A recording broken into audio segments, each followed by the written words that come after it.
আমার ছেলে শখ করে 2টা ছাগল নিয়েছে, ওই ছাগল থেকেই শুরু হয় আর কি।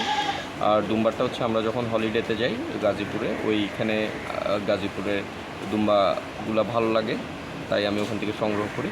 এভাবেই আমি প্রথমে ছাগল এবং দুম্বার সাথে লিপ্ত হয়ে এইবার কোরবানির জন্য আমার কাছে প্রায় 6টা দুম্বা, 10টার মতো ছাগল রয়েছে, আর 2টা ভেড়াও রয়েছে। ভেড়া একটা অলরেডি সোল্ড, মোটামুটি সব কিছুই ছাগলও অলমোস্ট সব সোল্ড আউট। জাস্ট 2টা দুম্বা আছে আর একটা ভেড়া আছে, যে ভেড়াটা one of the most beautiful ভেড়া অফ চিটং বলা যায়।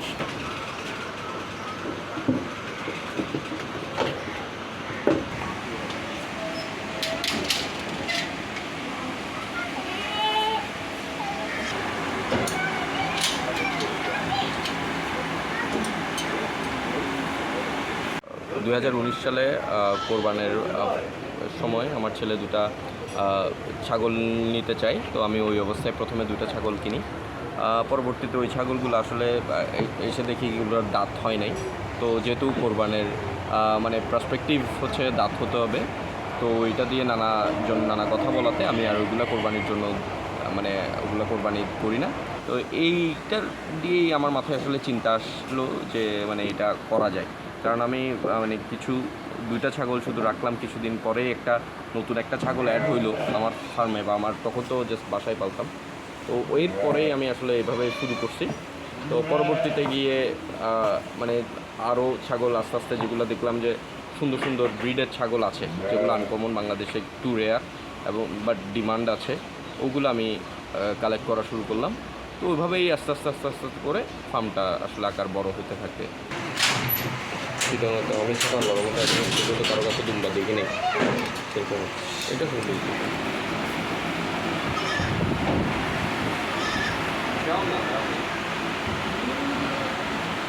কৃষি প্রধান দেশ, তো সেই হিসাবে কৃষির অনেক ডিমান্ডও রয়েছে, প্লাস বাংলাদেশে এখনও অনেক ল্যাকিংসও রয়েছে।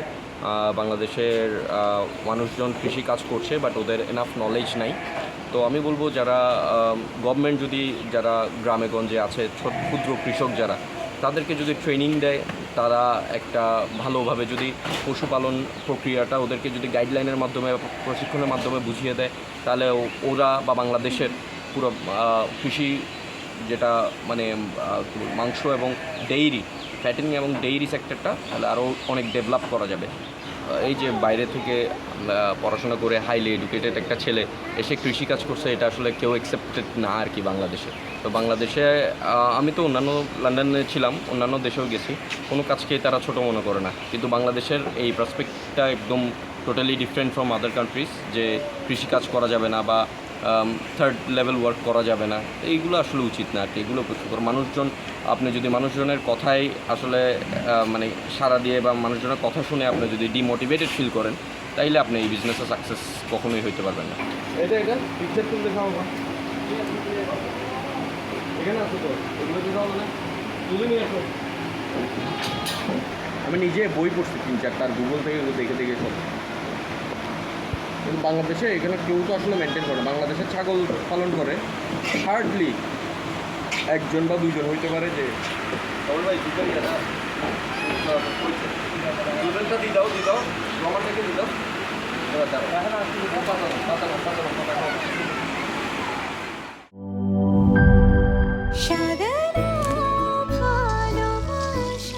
স্পেশাল মানুষদের জন্য মজাদার ম্যাজিক মশলা ফ্লেভারে মিস্টার নুডলস, স্বাদ নাও ভালোবাসার।